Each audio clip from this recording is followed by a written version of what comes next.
Monterey Bay, California, had served as a training ground for elite military units for decades, offering challenging oceanic conditions that perfectly simulated real-world combat environments. The bay's unique underwater topography, characterized by dramatic depth changes and strong currents, provided ideal circumstances for testing the limits of human endurance and tactical skills.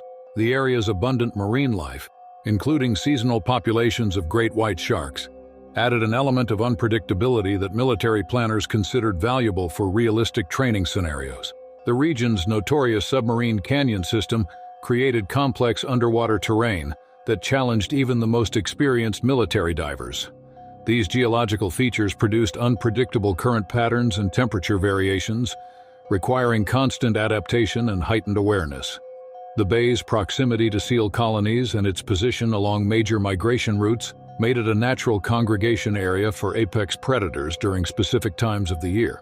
In March 2018, a group of U.S. Navy SEAL candidates arrived at the training facility to begin an intensive open-water combat survival exercise.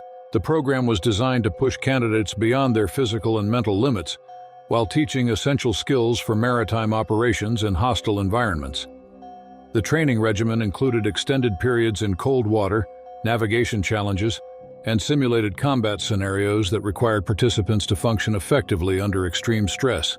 The exercise parameters called for candidates to work in small teams while swimming through designated waypoints across several miles of open ocean. Safety protocols required constant communication with support vessels, but the training philosophy emphasized self-reliance and problem-solving under pressure. The candidates had undergone months of preparation, including extensive water survival training and briefings on local marine life hazards. Petty Officer First Class Jason Harper had distinguished himself throughout the training program as one of the most capable candidates in his class. His exceptional swimming ability and calm demeanor under pressure had earned him respect from both instructors and fellow trainees.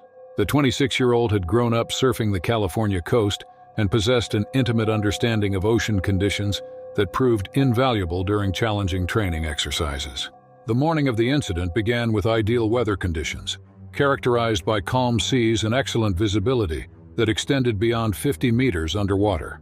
The training group received their final briefing from Lieutenant Commander Sarah Mitchell, who emphasized the importance of maintaining group cohesion while completing individual objectives. The exercise was scheduled to last 6 hours, with multiple checkpoints designed to test navigation skills and endurance capabilities. Safety boats maintained discrete positions throughout the training area, close enough to provide immediate assistance if needed, but far enough away to avoid interfering with the exercise's realism. The support crews included experienced Navy divers and medical personnel trained in emergency response procedures. Radio communication systems allowed constant monitoring of each candidate's progress and status throughout the exercise. The first phase of the exercise proceeded smoothly, with all candidates completing their initial objectives and demonstrating the teamwork and technical skills required for SEAL operations. Jason's group had established an effective rhythm, taking turns leading navigation duties while maintaining the precise formation needed for the exercise parameters. Their performance had been exemplary throughout the morning portion of the training. As the exercise entered its final phase, the candidates began their approach to the shore-based finishing point, near a rocky outcrop that served as a natural landmark. The area was renowned for its intricate underwater topography and strong currents, which created additional challenges for swimmers. The training staff had selected this location specifically because it required candidates to demonstrate advanced water skills while managing fatigue from hours of continuous swimming. Unknown to the training participants and safety personnel, a massive 17-foot great white shark had been hunting in the area for several days. The predator had been attracted by the seasonal abundance of marine mammals that congregated near the rocky shoreline. Great whites were known to patrol these waters during their spring migration, following food sources and establishing temporary territories in productive hunting areas. The shark's hunting pattern involved long periods of patient observation from deeper waters, followed by explosive attacks on unsuspecting prey near the surface. Its presence had gone undetected by the training staff, as great whites were capable of remaining motionless for extended periods while conserving energy for brief bursts of incredible speed and power. The predator's natural camouflage made it virtually invisible against the darker waters of the submarine canyon. Jason's group was maintaining their designated formation when the attack occurred, with each candidate focused on navigation and endurance, rather than potential predatory threats. The great white's approach was completely silent, utilizing hunting techniques perfected over millions of years of evolution. The shark accelerated from the depths with explosive force, covering the distance to its target in seconds without creating any surface disturbance that might have warned the swimmers. The attack was devastating and immediate. The great white's powerful jaws clamped down on Jason's thigh with crushing force, the impact driving him beneath the surface in a cloud of blood and turbulent water. The shark's serrated teeth penetrated deep into muscle and tissue, causing massive trauma that would have proved fatal without immediate medical intervention. The predator's grip lasted only seconds, but the damage was catastrophic. Jason's teammates reacted with the training and discipline that had been drilled into them throughout their preparation. They immediately formed a defensive perimeter around their injured colleague while signaling for emergency assistance. Their quick thinking and coordinated response prevented the shark from making a second attack, while ensuring that Jason received immediate first aid for his severe injuries. The safety diving team responded within minutes, their emergency procedures functioning exactly as designed, despite the unprecedented nature of the situation. Medical personnel aboard the support vessels had been monitoring the exercise and were prepared to handle various types of injuries, though shark attacks had never been considered a likely scenario. Their professional response proved crucial in stabilizing Jason's condition during the evacuation process. Emergency medical evacuation procedures were initiated immediately, with Jason being airlifted to a trauma center specializing in severe injuries. The medical team worked throughout the night to repair the extensive damage to his leg, requiring multiple surgeries and innovative techniques to restore function to the affected limb. The long-term prognosis remained uncertain, but the immediate priority was preserving life and preventing permanent disability. The Navy conducted a comprehensive internal review of the incident, examining every aspect of the training exercise and safety protocols. The investigation revealed that all established procedures had been followed correctly, but the unpredictable nature of wildlife encounters presented challenges that were difficult to anticipate or prevent. The review led to the implementation of enhanced safety measures and modified training protocols that better accounted for potential encounters with predators. The incident sparked public debate about the hidden dangers military personnel faced even during training exercises in seemingly safe environments. Jason's ordeal highlighted the risks inherent in realistic military training, while demonstrating the importance of proper preparation and emergency response procedures. His recovery became a testament to both medical expertise and the human spirit's resilience in the face of extreme circumstances. The Navy's commitment to realistic training remained unchanged. Still, the incident served as a sobering reminder that nature's apex predators operated according to their own rules, regardless of human activities or intentions. The balance between effective training and acceptable risk would continue to challenge military planners as they prepared the next generation of elite warriors for an unpredictable world. The fishing vessel Neptuna's Pride rocked gently in the choppy waters 15 nautical miles off the coast of Gansbaai, South Africa in March 2019. This stretch of ocean, known locally as Shark Alley, had earned its ominous nickname through decades of great white shark sightings and the occasional tragic encounter. The area served as a natural hunting ground where the cold Benguela Current met warmer waters, creating an ecosystem rich with seals, tuna, and other marine life that attracted the ocean's apex predators. Captain Hendrik Forey had been working these waters for over 30 years, and his weathered hands knew every current and tide pattern along the Western Cape. His crew of 4 experienced fishermen had set their long lines before dawn, hoping to catch yellowfin tuna for the Cape Town markets. The morning had started like any other, with the crew methodically hauling in their catch while seabirds circled overhead, diving for scraps. Around 11 in the morning, something unusual caught the attention of deckhand Peter Vandenberg. One of their lines showed signs of an enormous struggle, with the thick braided cable stretched taut and vibrating under tremendous pressure. The hydraulic winch groaned as it fought against whatever had taken their bait, and Forey immediately knew they had hooked something far larger than their intended catch. As the crew worked together to bring in the line, a massive shadow began to emerge from the dark depths below. What surfaced alongside their boat was a great white of staggering proportions, easily one of the largest anyone on board had ever seen. The creature was clearly dead, having fought the hooks and lines until exhaustion claimed it. Its massive bulk created a strange bulge along its midsection, prompting Fori to call for backup before moving forward. The crew managed to secure the shark alongside their vessel using heavy chains and ropes. Maritime protocol required them to document such catches, particularly given the protected status of great white sharks in South African waters. However, as they prepared to release the animal back into the ocean, the abnormal swelling in its stomach region raised concerns among the experienced fishermen. Fori made the difficult decision to perform a necropsy, primarily to determine what might have caused the shark's death and the unusual bulge. Using their largest filleting knives, the crew carefully opened the shark's stomach cavity. What they discovered would haunt them for the remainder of their lives and send shockwaves through the coastal communities of the Western Cape. Inside the shark's stomach, they found the remains of 2 human beings. The bodies, though severely damaged by digestive acids, were identifiable as 2 young women. Personal effects found with the remains included waterproof jewelry and remnants of swimwear that had somehow survived the shark's powerful digestive system. The crew immediately contacted local authorities and environmental officials. Within hours, a team of marine biologists arrived by helicopter, accompanied by forensic specialists from the regional government. The recovery operation was carried out under strict scientific protocols, with every piece of evidence meticulously documented and preserved. Dr. Marina Kotzenberg, a leading marine biologist specializing in great white behavior, explained to investigators that such incidents, while extremely rare, were not entirely unprecedented in these waters. The area around Gansbaai had experienced increased great white activity in recent months, coinciding with the annual seal pupping season at nearby Dyer Island. The forensic investigation that followed revealed the victims to be Anastasia Volkov and Katerina Petrov, 2 Russian tourists who had been reported missing by their hotel the previous day.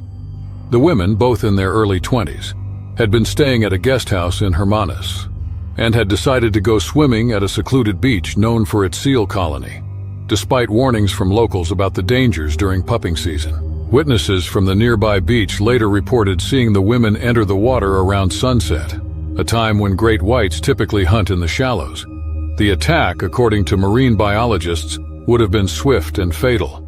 Great white sharks approaching prey from below can generate enormous force, often killing their victims instantly through massive trauma before dragging them to deeper waters. The investigation revealed that the women had ignored posted warning signs about shark activity and had chosen to swim in an area specifically known for recent shark sightings. Local authorities had issued advisories just days before, recommending against water activities in the immediate vicinity due to increased predator presence. Following the discovery, the Western Cape provincial government immediately closed a 15-kilometer stretch of coastline to all water activities. Additional shark spotters were deployed to popular beaches, and helicopter patrols were increased along the coast. The local tourism industry, heavily dependent on beach activities and marine tours, faced significant challenges as news of the incident spread internationally. The tragic event served as a stark reminder of the inherent dangers present in South African waters, where great white sharks are both a crucial part of the marine ecosystem and an ever-present threat to human activities. Marine biologists emphasized that such attacks remain statistically rare, but the proximity of seal colonies to popular swimming areas creates unavoidable risks. The incident prompted renewed discussions about beach safety protocols and the effectiveness of shark nets and other protective measures. The bodies were eventually repatriated to Russia, while the massive great white shark was donated to the government's Museum for Scientific Study, contributing valuable data to ongoing research into the behavior and biology of these apex predators. The Red Sea had long been celebrated as one of the world's premier diving destinations, attracting thousands of tourists annually to its crystal-clear waters and vibrant coral reefs. The region's unique geographic position, situated between Africa and the Arabian Peninsula, creates ideal conditions for marine life, with warm temperatures and nutrient-rich currents supporting an extraordinary diversity of species. The Egyptian dive operators had built a thriving industry around these natural attractions, offering everything from shallow reef dives to deep-water shark encounters that drew adventurous tourists from across the globe. In April 2022, a small Egyptian dive charter called Desert Pearl departed from Marsa Alam with 7 passengers and 2 crew members for what was planned as a routine day trip to remote diving sites. The vessel, while properly licensed and inspected according to local regulations, was typical of many smaller operations in the region that prioritized affordability over luxury amenities. Captain Ahmed Rashid had been operating dive charters for over a decade, maintaining an excellent safety record while providing tourists with access to some of the Red Sea's most spectacular underwater locations. The diving sites selected for the day's expedition were located approximately 40 kilometers offshore, where deeper waters attracted larger marine species that rarely ventured close to the coastal reefs. These remote locations required longer travel times and increased fuel consumption, but offered experienced divers the opportunity to encounter pelagic species in their natural habitat. The morning departure proceeded smoothly, with passengers eager to explore the pristine coral formations and abundant marine life that made the Red Sea famous among diving enthusiasts. Among the passengers was 41-year-old German tourist Anke Lubel, an experienced recreational diver who had traveled to Egypt specifically to photograph the region's legendary underwater landscapes. Her diving experience spanned over 15 years and included expeditions to challenging locations worldwide, making her well qualified for the advanced diving conditions they would encounter. Anke's underwater photography equipment represented a significant investment, reflecting her serious commitment to documenting marine environments. The morning dives proceeded without incident, with the group exploring several spectacular reef systems that showcased the Red Sea's incredible biodiversity. Visibility was exceptional, extending beyond 30 meters in most areas, and the marine life was abundant and active. The passengers documented numerous species of tropical fish, coral formations, and other aquatic creatures, which justified the expedition's remote location and associated risks. Engine failure struck without warning during the return journey, leaving the vessel stranded in open water with no immediate prospect of rescue.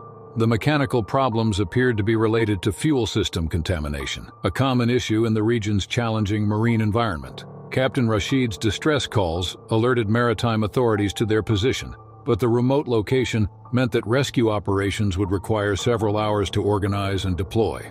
The crew's initial assessment suggested that the engine problems were potentially repairable, but attempts to restart the system proved unsuccessful as the situation continued to deteriorate. The vessel's electrical systems began to fail, compromising essential communication equipment and navigation instruments that were crucial for emergency operations. The increasing severity of the mechanical problems indicated that professional marine assistance would be required.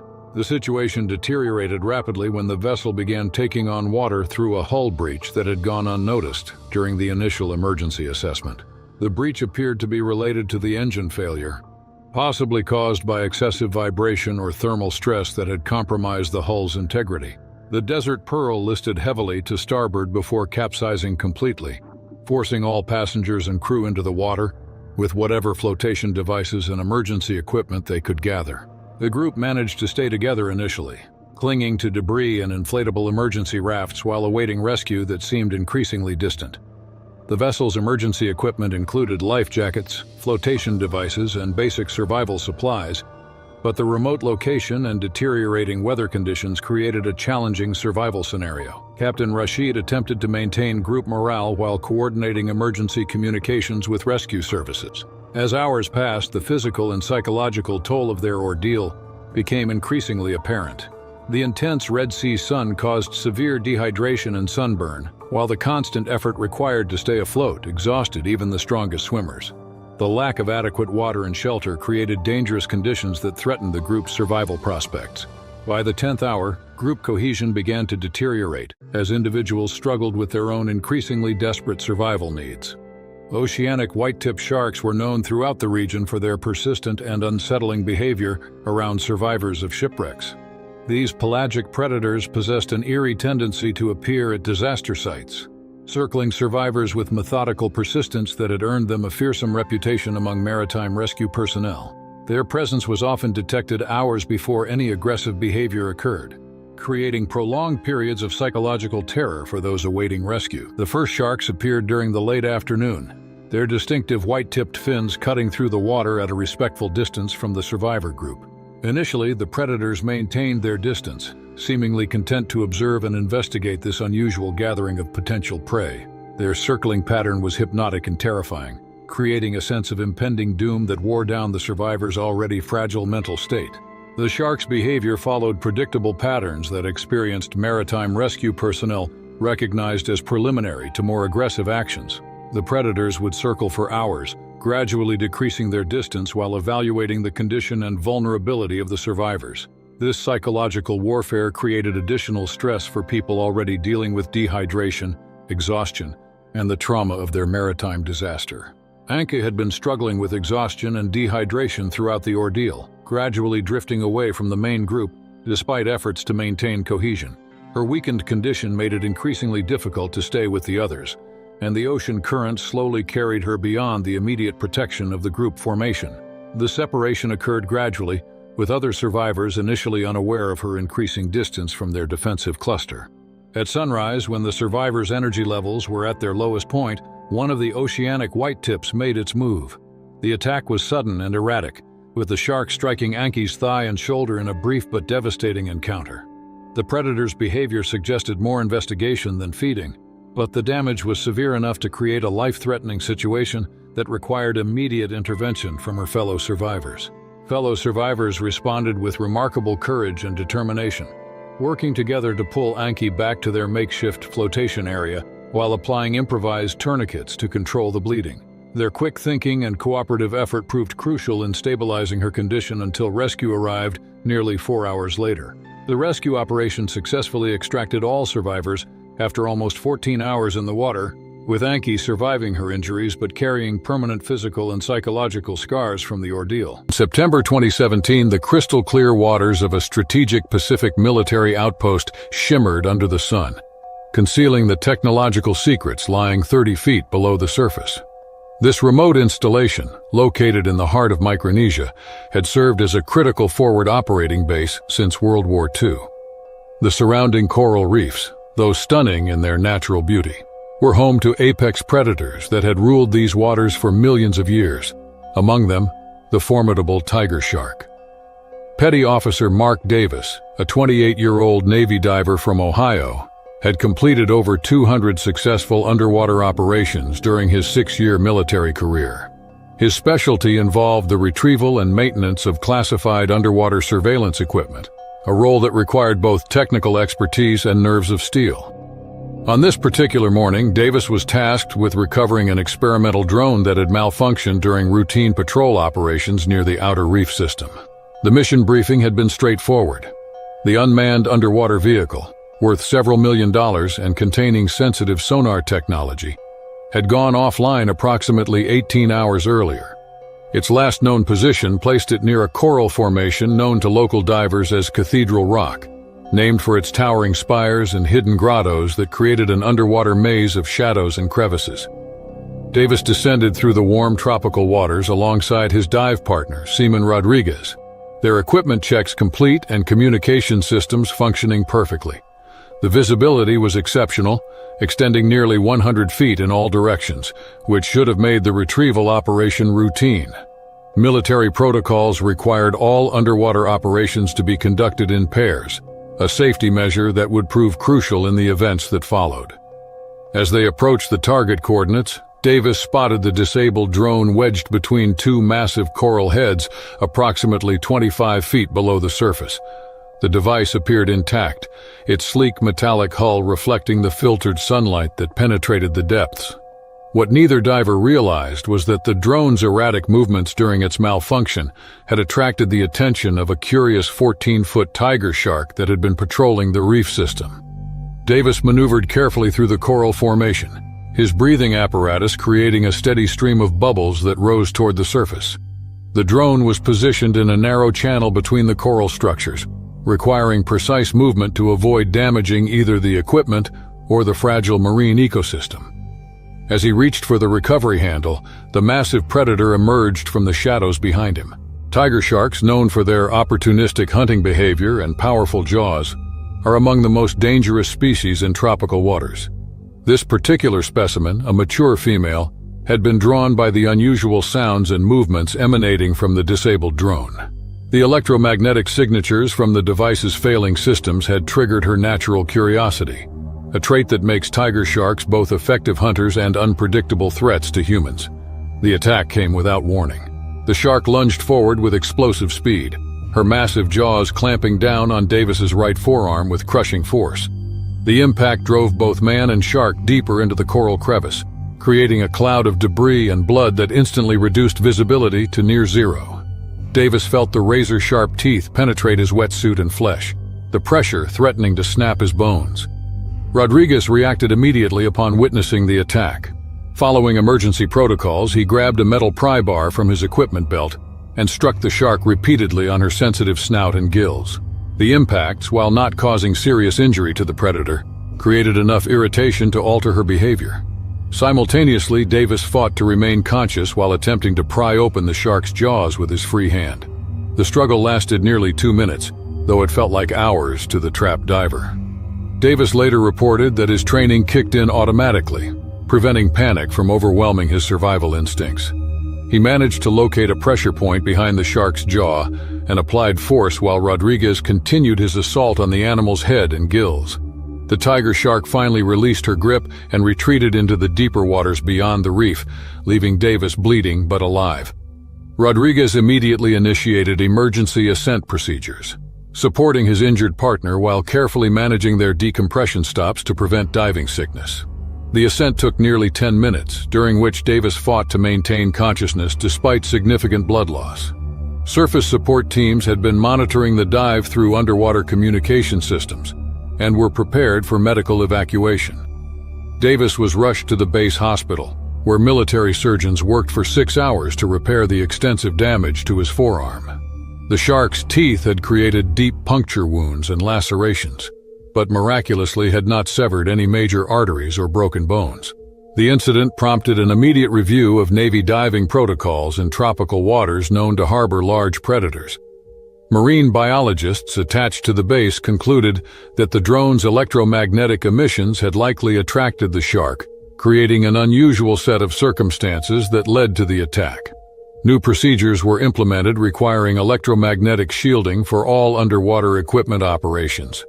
Davis recovered fully from his injuries and returned to active duty 6 months later, though he bore permanent scars from his encounter with one of the ocean's most formidable predators.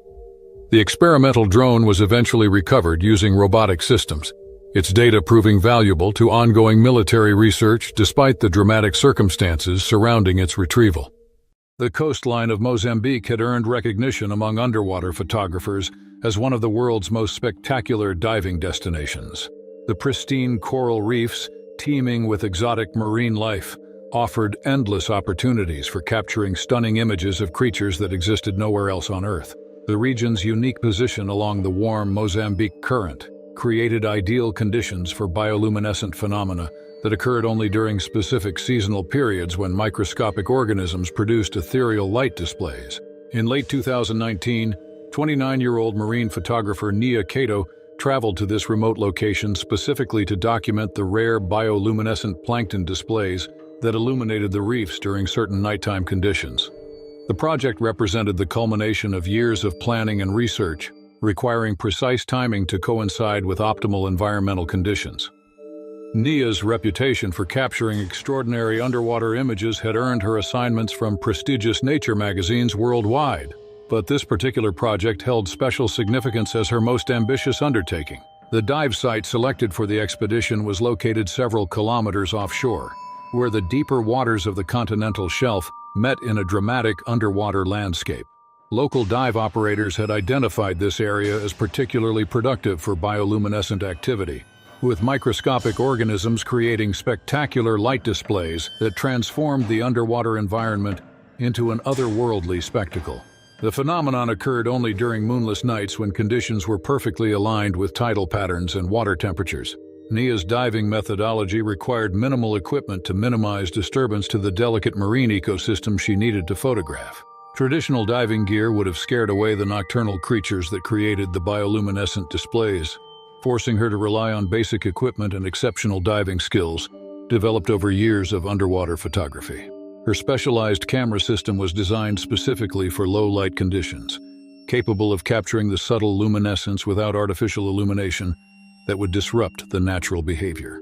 The dive operation began with careful preparation aboard the research vessel, where Nia reviewed safety protocols with her experienced dive guide, Captain Joaquim Fernandez. The veteran diver had been exploring these waters for over 2 decades and possessed intimate knowledge of local marine life patterns and seasonal behaviors. His presence provided essential safety oversight while allowing Nia the freedom to pursue her artistic vision without compromising her security. The midnight dive commenced under ideal conditions, with calm surface waters and exceptional underwater visibility that extended to over 30 meters. Nia descended slowly into the dark water, allowing her eyes to adjust to the minimal light conditions while her camera equipment prepared to capture the anticipated phenomenon. The water temperature was perfect for extended diving, eliminating the need for bulky thermal protection that would have interfered with her photography equipment. The first bioluminescent organisms appeared within minutes of reaching the optimal depth, creating trails of blue-green light that followed her movements through the water column. Each subtle motion triggered cascades of luminescence as microscopic plankton responded to the disturbance by producing brilliant flashes of natural light. The display exceeded all expectations, with the entire reef system seeming to pulse with living light, creating an almost supernatural atmosphere. Hours into the dive, the underwater light display had reached its peak intensity. Microscopic plankton responded to the slightest water movement by producing brilliant flashes of bioluminescence, creating an environment that seemed more fantasy than reality. Nia's camera captured frame after frame of the extraordinary phenomenon, documenting behavior patterns and light formations that had never been recorded before.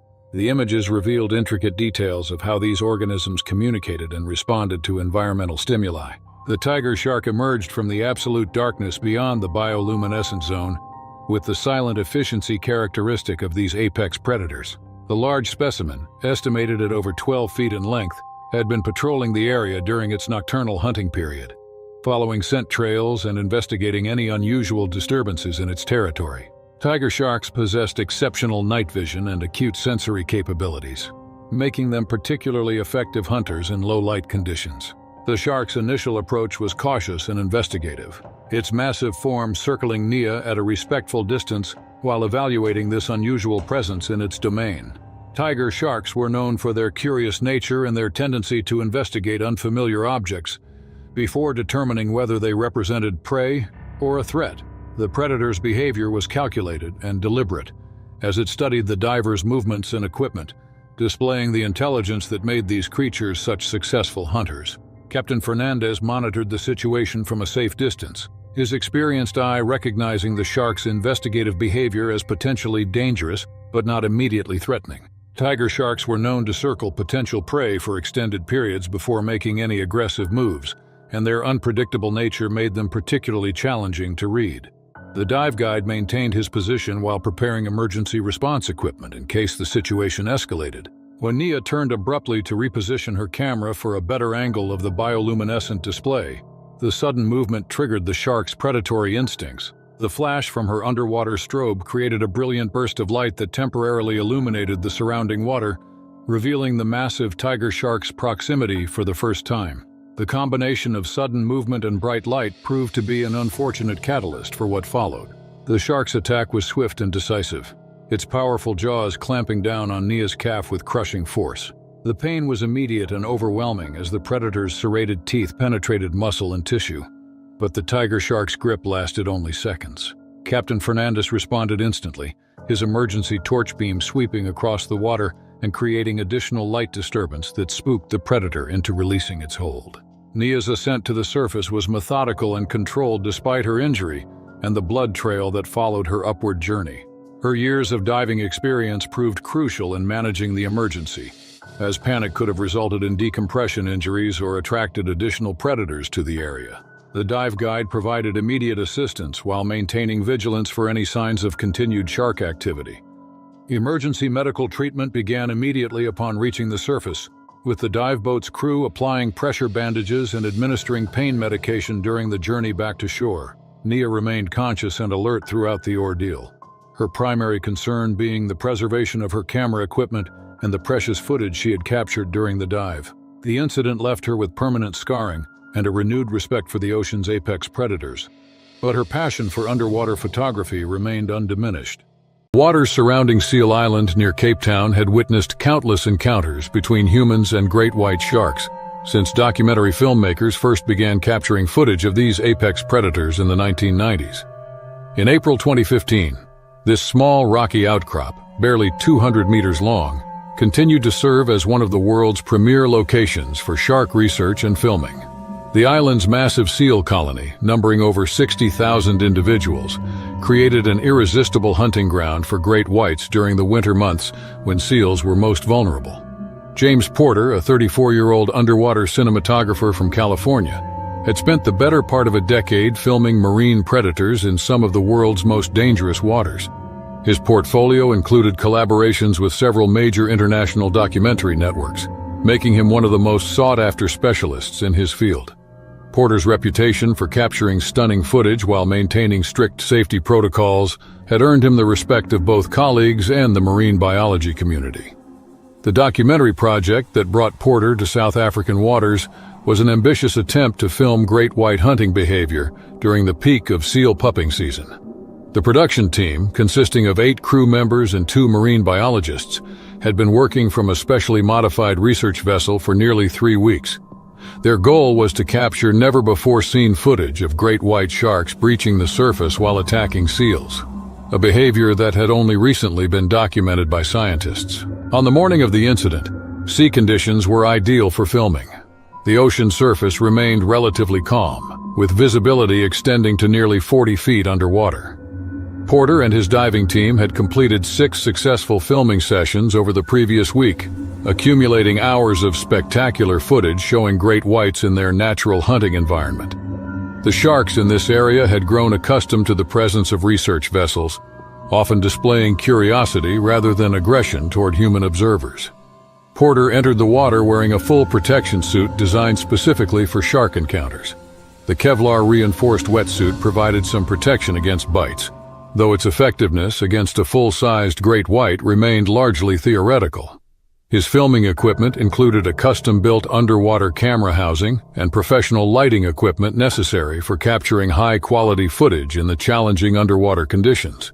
The plan called for Porter to position himself near a predetermined filming location approximately 50 meters from Seal Island. Surface support teams maintained constant visual contact while monitoring underwater communications.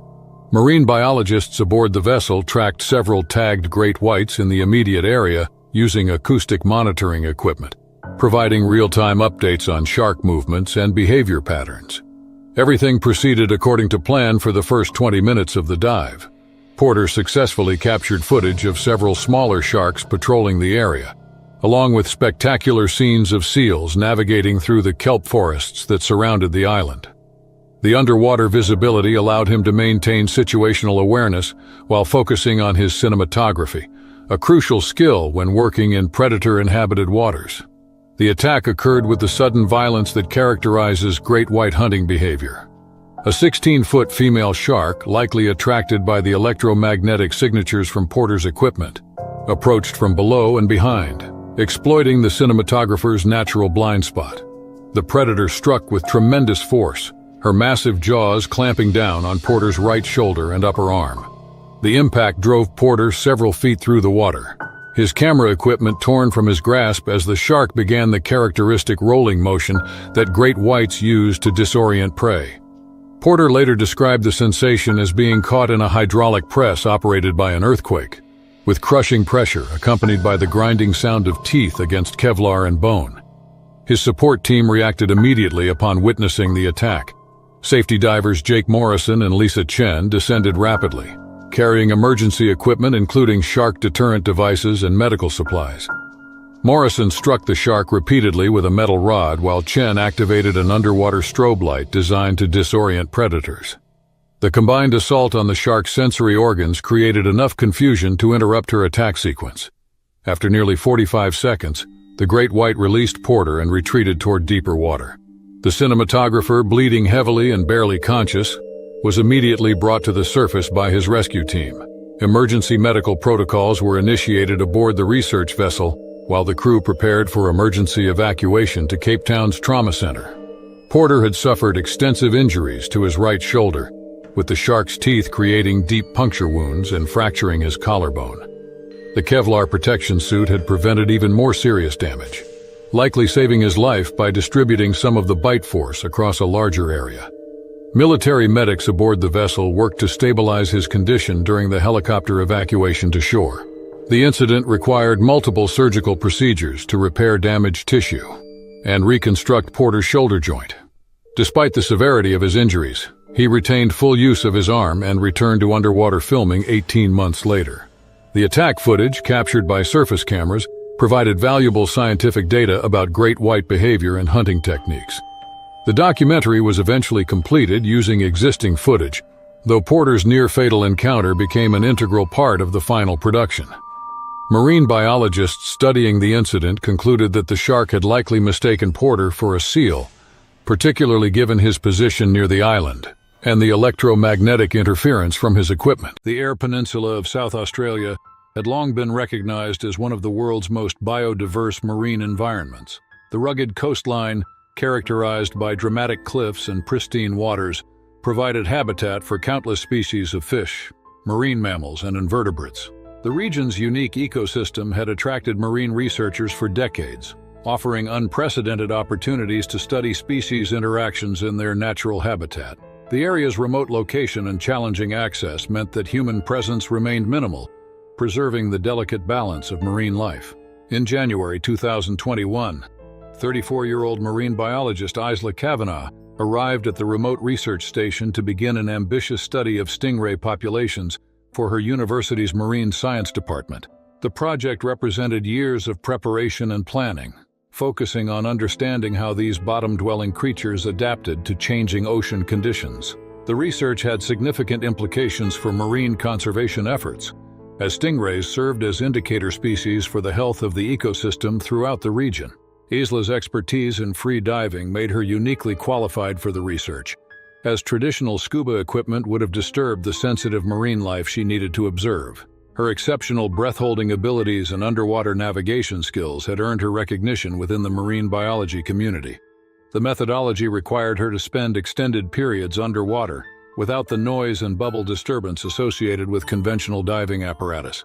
The research area encompassed several square kilometers of pristine ocean floor, ranging from shallow coastal waters to deeper offshore zones. Local environmental conditions during the summer months created ideal circumstances for stingray activity, with warmer water temperatures encouraging increased feeding and movement patterns. The university had selected this location specifically because of its untouched ecosystem and abundant marine life that remained largely unaffected by human interference. Isla's surface float carried essential research equipment and provided a safety reference point during her extended underwater excursions.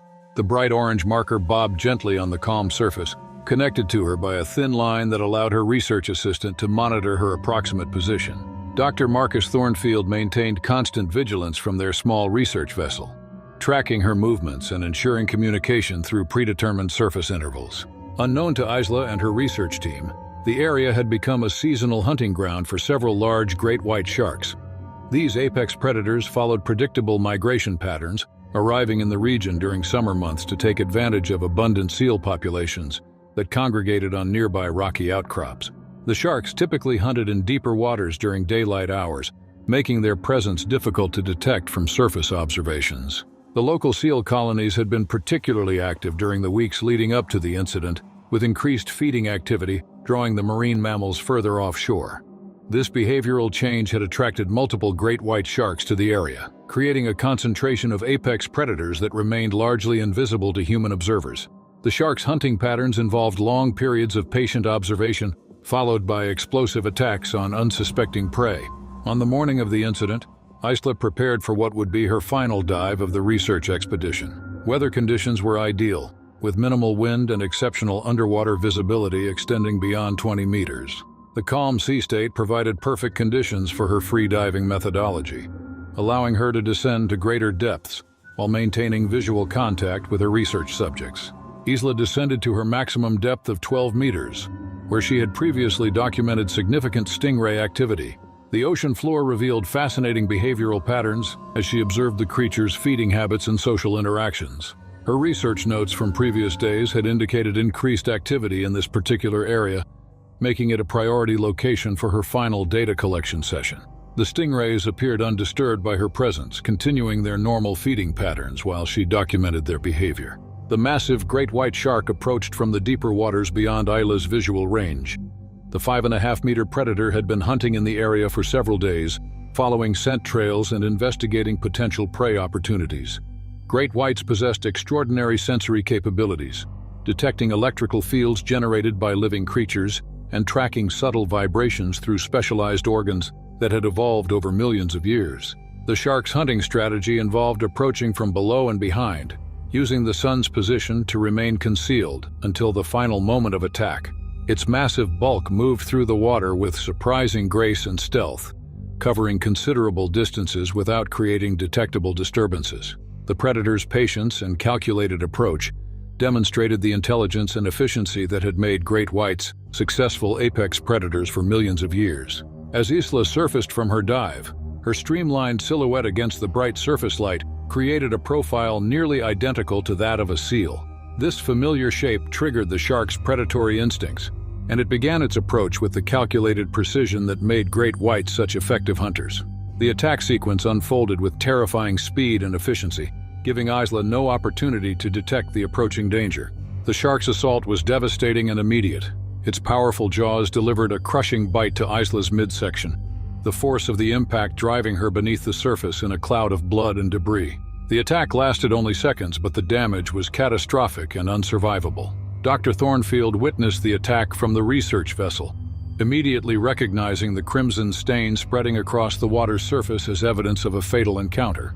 Emergency protocols were activated immediately, with Dr. Thornfield attempting to locate any trace of his colleague while broadcasting distress signals to nearby vessels and rescue services. The search effort continued for hours, involving multiple boats and aerial surveillance, but Isla never resurfaced. The only evidence of the attack consisted of fragments of her wetsuit and research equipment recovered from the surrounding area. The university suspended all coastal research operations pending a comprehensive safety review. The incident highlighted the inherent risks associated with marine research in waters inhabited by apex predators, resulting in significant changes to safety protocols and research methodologies. Isla's death served as a sobering reminder of the ocean's unpredictable nature and the silent efficiency with which great whites operate in their domain.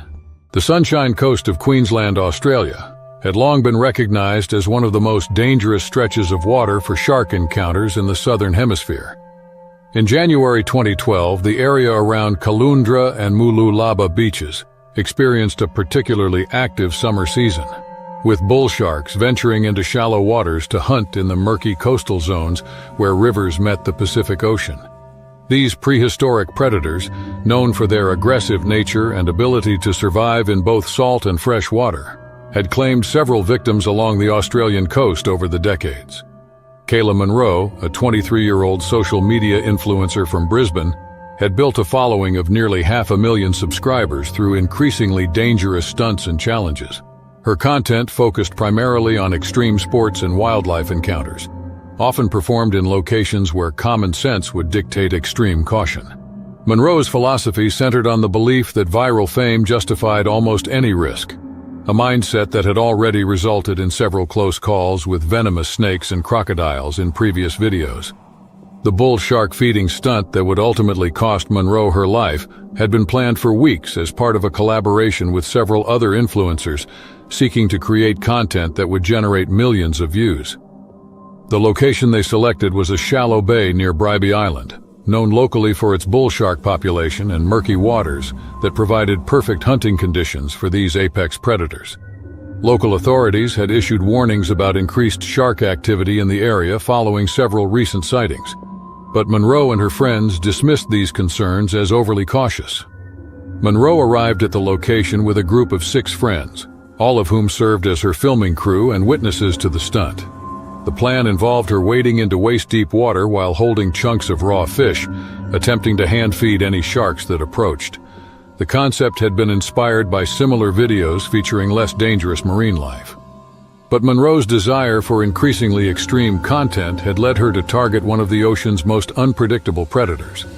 The water conditions on the day of the stunt were particularly hazardous. Recent rainfall had created significant runoff from nearby rivers, reducing visibility to less than 3 feet and creating the perfect environment for bull shark hunting. These conditions, combined with the presence of bait fish in the area, had attracted several large predators to the shallow waters where Monroe planned to perform her stunt. Despite warnings from local fishermen who witnessed her preparations, Monroe proceeded with her plan. She entered the water wearing only a bikini and carrying a plastic bag filled with fresh fish pieces. Her friends positioned themselves on the beach with multiple cameras, capturing every moment of what they expected to be another successful viral video. None of them possessed any experience with marine predators or understood the genuine danger they were documenting. The attack occurred within minutes of Monroe entering the water. A mature bull shark measuring approximately 9 feet in length had been attracted by the scent of blood and fish oil spreading through the water. Bull sharks are known for their aggressive hunting style and their tendency to attack first and investigate later, a characteristic that makes them particularly dangerous to humans in shallow water environments. The shark struck Monroe's right thigh with tremendous force, its powerful jaws designed to crush turtle shells and large fish bones. The impact knocked her off her feet and into deeper water, where the predator's natural advantage became overwhelming. Monroe's friends on the beach watched in horror as she disappeared beneath the surface, the water around her turning red with blood. Two of her friends, Jackson Wade and Christina Palmer, immediately entered the water in an attempt to rescue Monroe, but the murky conditions and the presence of an agitated predator made their efforts futile. Wade later reported that he could hear Monroe screaming beneath the surface, but was unable to locate her in the turbid water. The shark's thrashing movements had created a cloud of sand and debris that reduced visibility to nearly zero. Emergency services arrived within 20 minutes of the initial attack, but their search efforts were hampered by the same conditions that had made the location dangerous in the first place. Surf lifesavers and volunteer rescue teams scoured the area using boats and helicopters, but Monroe's body was not recovered until the following morning when it washed ashore nearly 2 kilometers from the attack site. The autopsy revealed that Monroe had suffered massive trauma to her right leg and abdomen, with blood loss being the primary cause of death. The severity of her injuries indicated that the bull shark had continued its attack even after dragging her underwater, behavior consistent with this species' reputation for persistent aggression. Marine biologists examining the case noted that the feeding behavior Monroe had attempted to encourage had likely triggered the shark's predatory instincts. The tragic incident sparked widespread discussion about the responsibilities of social media influencers and the dangerous lengths some individuals would go to achieve viral fame. Monroe's death became a cautionary tale shared across multiple platforms, with her own followers expressing shock and regret at having encouraged her increasingly risky behavior through likes and comments. Queensland authorities used the incident to reinforce existing warnings about shark safety and the particular dangers posed by bull sharks in shallow, murky waters. The location where Monroe died was temporarily closed to swimmers, and additional warning signs were installed along the coastline to prevent similar tragedies. The narrow canals of Tampa, Florida had always been considered safe havens for recreational water activities. These artificial waterways, constructed decades earlier to facilitate drainage and boat access, meandered through residential neighborhoods where families regularly swam, fished, and enjoyed various water sports. The brackish water system connected to Tampa Bay through a series of channels, creating an intricate network that most locals viewed as harmless extensions of their backyard swimming pools. In June 2023, an unprecedented heat wave had gripped the region for weeks, driving temperatures well above normal and creating perfect conditions for water recreation. 17-year-old Brianna Solis had been eagerly anticipating her summer break, planning countless hours on the water with her close-knit group of friends. The scorching weather had lowered water levels throughout the canal system, concentrating fish populations in smaller areas and creating ideal feeding conditions for various marine species.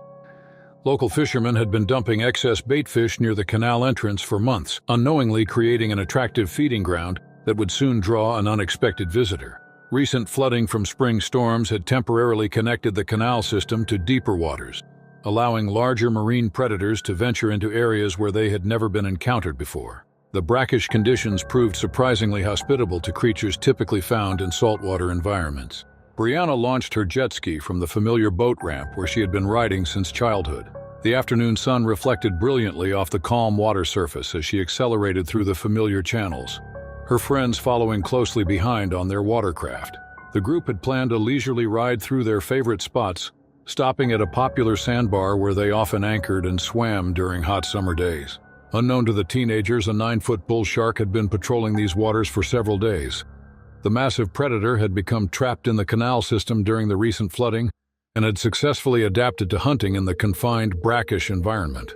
Bull sharks possess a unique ability to regulate their internal salt levels, allowing them to survive in both freshwater and saltwater conditions. This particular specimen had discovered the concentrated baitfish populations and had established a territory in the narrow waterway.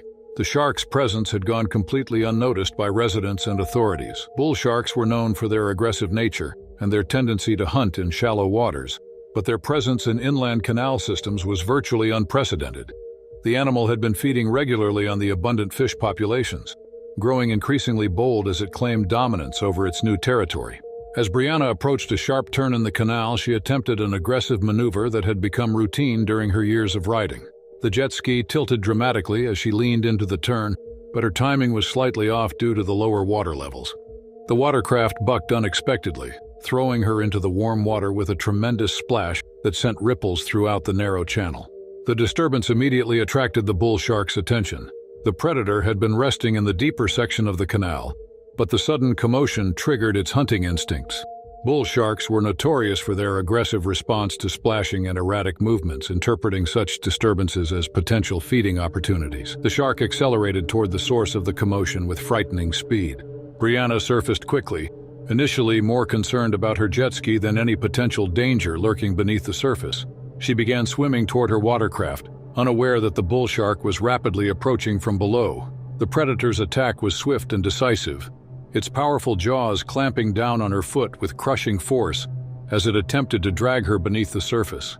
The pain was immediate and excruciating as the shark's serrated teeth penetrated her foot and ankle. Brianna screamed in terror and agony as she felt herself being pulled downward, the clear water around her turning red with blood. The shark's grip was relentless, but her friend's quick thinking and immediate response proved crucial to her survival. Her companions reacted with remarkable speed, maneuvering their jet skis to create noise and disturbance that eventually caused the shark to release its grip. They managed to pull Brianna from the water, applying pressure to her wounds while rushing to the nearest boat ramp. The attack had lasted only seconds, but the damage was severe and permanent. Emergency medical services transported Brianna to a general hospital in Tampa, where surgeons worked to save what remained of her foot. Despite their efforts, she lost 2 toes and suffered extensive nerve damage that would affect her mobility for the rest of her life. The incident shocked the local community and prompted immediate action from wildlife authorities. The bull shark's presence in the canal system raised serious questions about how climate change and extreme weather events were bringing dangerous predators into previously safe recreational areas. Local authorities implemented new safety protocols and monitoring systems, while scientists used the incident to study how environmental changes were affecting the behavior and distribution patterns of predators. Murky waters of Barataria Bay, Louisiana, had concealed countless secrets since the early 19th century, when pirate Jean Lafitte used these labyrinthine waterways as his base of operations. In August 2013, the bay's reputation as a treasure hunter's paradise continued to attract amateur archaeologists and adventure seekers hoping to discover remnants of Civil War battles and pirate hordes. The area's unique geography, where the Mississippi River Delta created a maze of shallow channels and marsh islands, provided perfect hiding places for historical artifacts, while also serving as an ideal habitat for bull sharks. Paul Mason, a 41-year-old construction worker from New Orleans, had spent his weekends for the past 5 years searching for Civil War relics throughout southern Louisiana.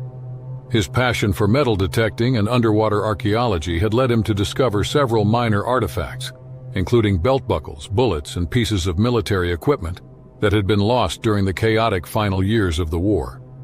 Mason's ultimate goal was to locate the remains of a Confederate supply vessel that had reportedly sunk near Barataria Bay in 1864.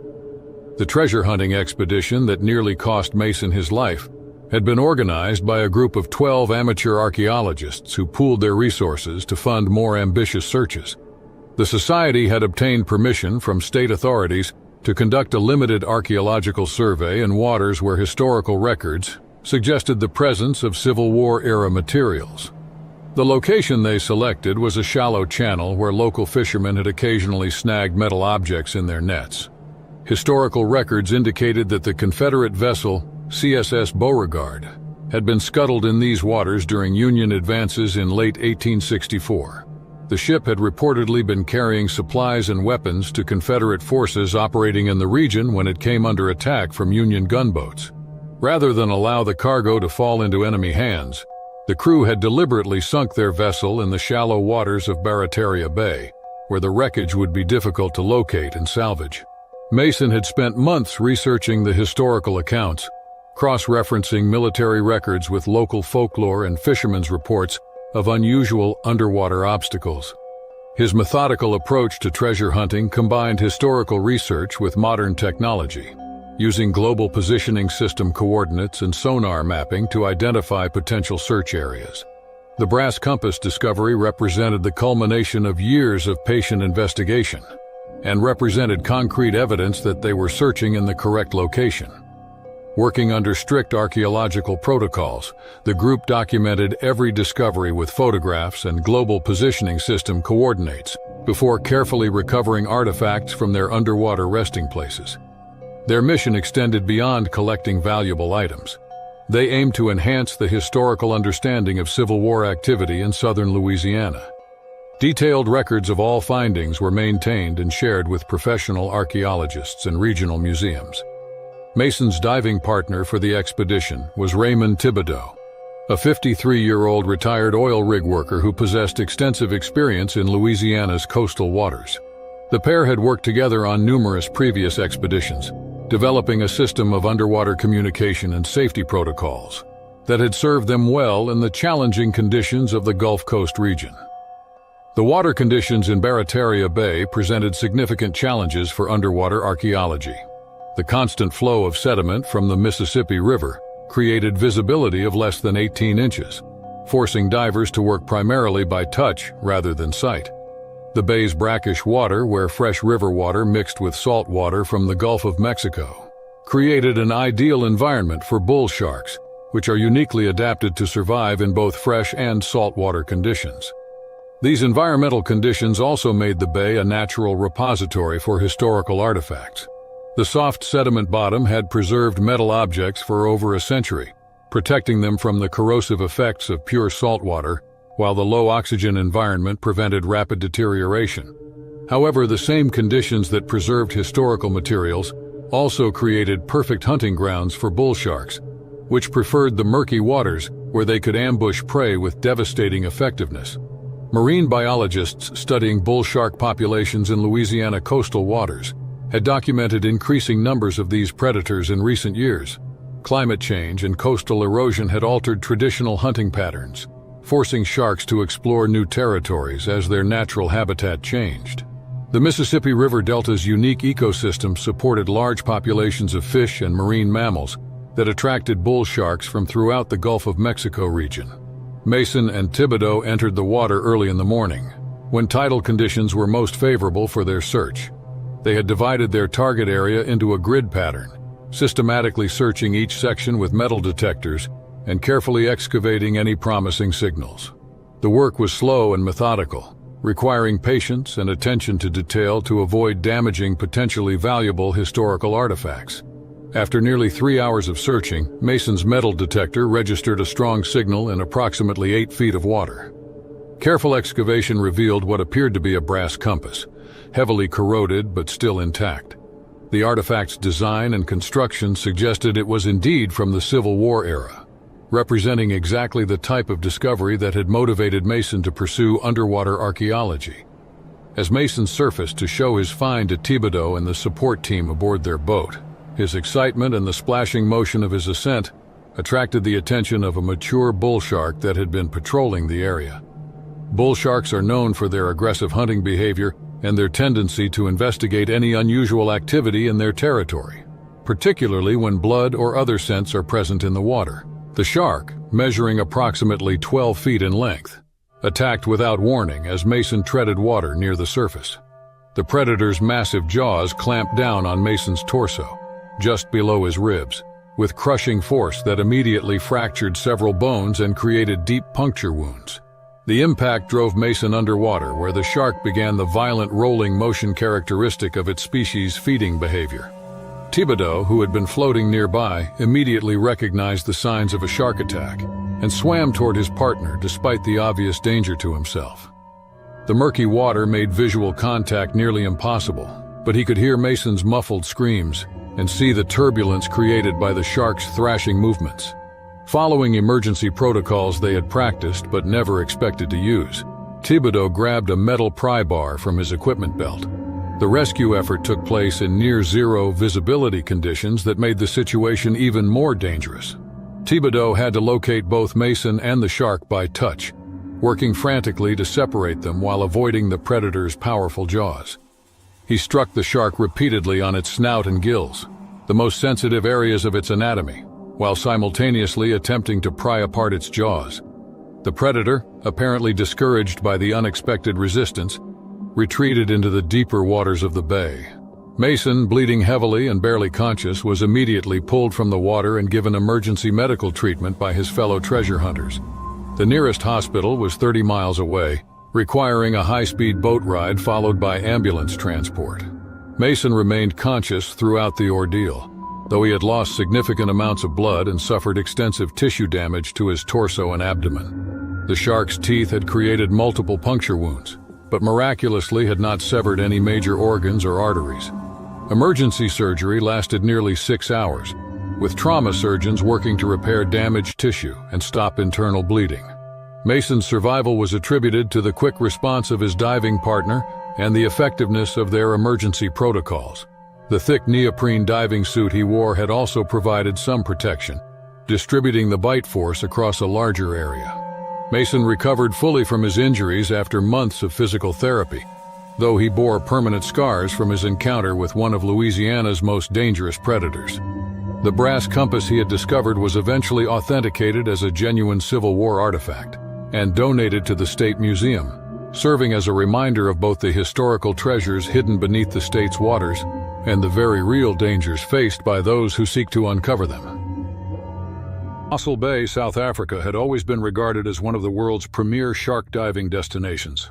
The coastal town, nestled along the Garden Route, boasted crystal-clear waters and an abundance of marine life that attracted thrill-seekers from across the globe. Local dive operators had perfected their craft over decades, offering tourists the chance to observe great white sharks in their natural habitat from the safety of reinforced steel cages.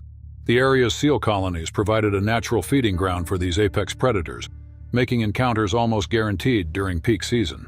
On July 5, 2025, the waters off Mossel Bay appeared deceptively calm as the dive boat Ocean's Edge cut through the gentle swells. 32-year-old Russian travel vlogger Zoya Mirovanova adjusted her waterproof camera equipment with practiced efficiency. Her excitement barely contained as she prepared for what would become her most ambitious underwater filming project yet. Her adventure channel had gained significant traction by documenting extreme experiences across 6 continents, and this cage dive represented the culmination of months of planning and preparation.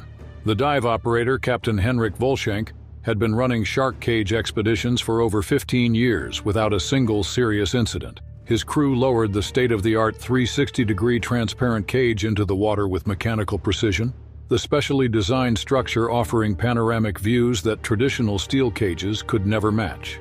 The cage's innovative design featured reinforced tempered glass panels held together by titanium joints, promising an immersive experience that would bring viewers face-to-face with nature's most feared predator.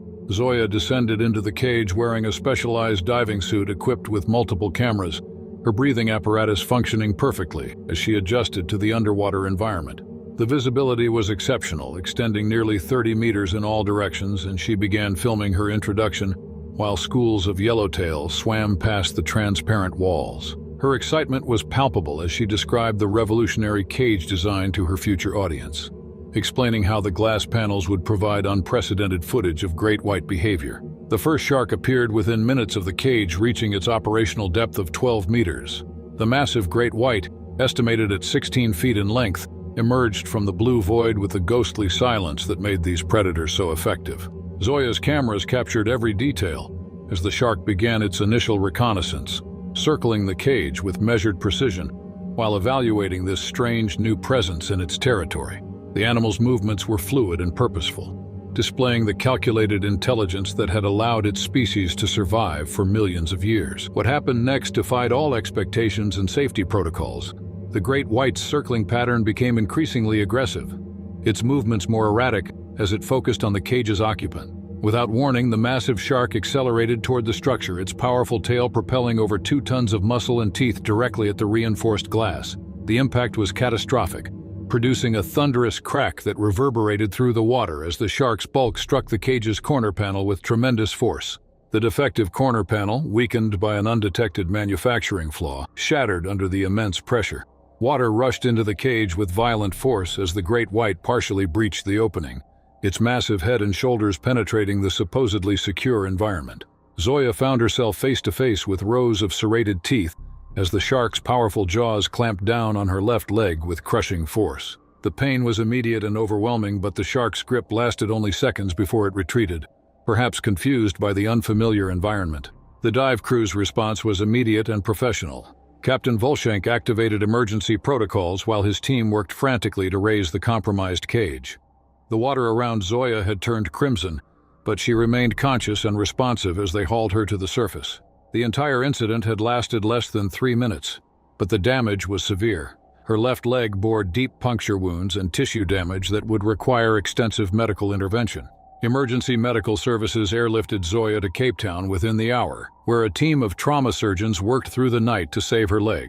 Multiple surgeries followed over the coming weeks, focusing on reconstructing damaged muscle tissue and repairing nerve damage. The physical recovery was lengthy and challenging, but Zoya's determination to document her experience never wavered. Months later, Zoya returned to her platform with a powerful message about the safety of wildlife tourism and the need for stricter regulations on extreme adventure activities. Her ordeal had transformed her from a thrill-seeking vlogger into an advocate for responsible interaction with dangerous wildlife, using her experience to educate others about the real risks involved in such encounters. The pristine waters of False Bay, stretching along the eastern shores of Cape Town, South Africa, had served as both a playground for tourists and a hunting ground for great white sharks for countless generations. In February 2008, the bay's reputation as one of the world's premier shark research locations was well established, with marine biologists from around the globe conducting studies on the apex predators that frequented these nutrient-rich waters.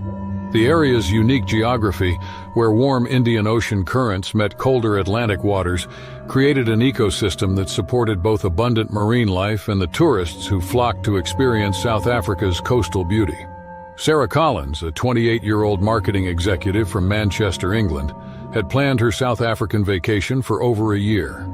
The 2-week trip represented her first major holiday following a difficult divorce, and she was determined to experience every adventure the Western Cape had to offer. Her itinerary included wine tours, safari expeditions, and various water sports activities, all designed to help her rediscover her sense of adventure and independence. The banana boat excursion had been recommended by her hotel concierge as a fun, relatively safe way to experience the bay's crystal-clear waters. The activity, popular among tourists seeking mild thrills without the complexity of scuba diving or surfing, involved groups of 6 to 8 people riding an inflatable boat, towed behind a speedboat. The tour operator, Marine Adventures, had been conducting these excursions for over 15 years, without any serious incidents involving marine life. Collins joined 5 other tourists for the afternoon adventure, including 2 Australian couples and a solo traveler from Germany. The group was led by boat captain Ravi Patel, a 35-year-old local who had grown up in the area and possessed extensive knowledge of the bay's conditions and wildlife. Patel conducted his standard safety briefing, explaining proper positioning on the banana boat and what to do if someone fell into the water, though he made no specific mention of sharks. The excursion began at a popular coastal spot known for its colorful beach huts and beginner-friendly surf. The banana boat, a bright yellow inflatable craft shaped like its namesake fruit, was built to carry 8 passengers seated in a row. Collins positioned herself near the front, eager to feel the full thrill of the ride as it bounced across the bay's moderate swells. For the first 30 minutes, the ride proceeded exactly as advertised. The speedboat towed the banana boat in wide circles and figure-8 patterns, creating enough turbulence to splash the passengers while maintaining complete safety. The group laughed and screamed with delight as they bounced across the waves, with Collins later describing the experience as exactly the kind of carefree fun she had been seeking. The attack occurred during what should have been a routine turn near the deeper waters of the bay. A juvenile great white shark measuring approximately 12 feet in length had been hunting in the area and was likely attracted by the unusual sounds and vibrations created by the banana boat's movement through the water. Juvenile great whites are known to be particularly curious about unfamiliar objects, often investigating potential prey items through exploratory bites. The shark approached from below and behind the banana boat, following its natural hunting instincts. As the inflatable craft passed overhead, the predator lunged upward with explosive force, its massive jaws breaking the surface of the water and clamping down on Collins's left leg just below the knee. The impact was so sudden and violent that the other passengers initially thought the boat had struck a submerged object. Collins screamed in pain and terror as the shark's teeth penetrated her wetsuit and flesh, creating deep puncture wounds that immediately began bleeding profusely. The predator maintained its grip for several seconds, its weight and thrashing movements threatening to pull Collins from the banana boat and into the water, where the attack could have proven fatal. Captain Patel reacted immediately upon realizing what was happening. He quickly maneuvered the speedboat to reduce tension on the tow rope, while shouting instructions to the other passengers to help support Collins. The German tourist, Klaus Weber, grabbed Collins around the waist and pulled her toward the center of the banana boat, while the Australian couple worked to stabilize the inflatable craft. The shark released its grip after approximately 10 seconds. Likely discouraged by the unusual texture and taste of the wetsuit material and the continued movement of its target. The predator disappeared back into the depths, leaving Collins injured but alive, supported by her fellow passengers as Captain Patel initiated emergency procedures. The journey back to shore took nearly 15 minutes, during which Collins remained conscious but in severe pain. Her fellow passengers used towels and clothing to create makeshift bandages, applying pressure to the wounds to control bleeding. Patel radioed ahead to emergency services, ensuring that paramedics and medical personnel would be waiting at the harbor. Collins was immediately transported to a trauma center, where surgeons worked to clean and repair the puncture wounds in her leg.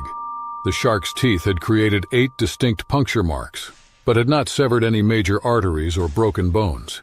The thickness of her wetsuit had likely prevented more serious damage, distributing some of the bite force across a larger area. The incident made international headlines, particularly in the United Kingdom, where Collins's story was featured in major newspapers and television programs. Marine biologists who studied the attack concluded that it was likely a case of mistaken identity, with the juvenile shark investigating what it perceived as a potential prey item rather than launching a deliberate attack on a human. Collins recovered fully from her injuries within 3 months, though she bore permanent scars from her encounter with one of the ocean's most formidable predators. She later became an advocate for shark conservation, using her experience to educate others about the importance of protecting these apex predators while respecting their natural habitat.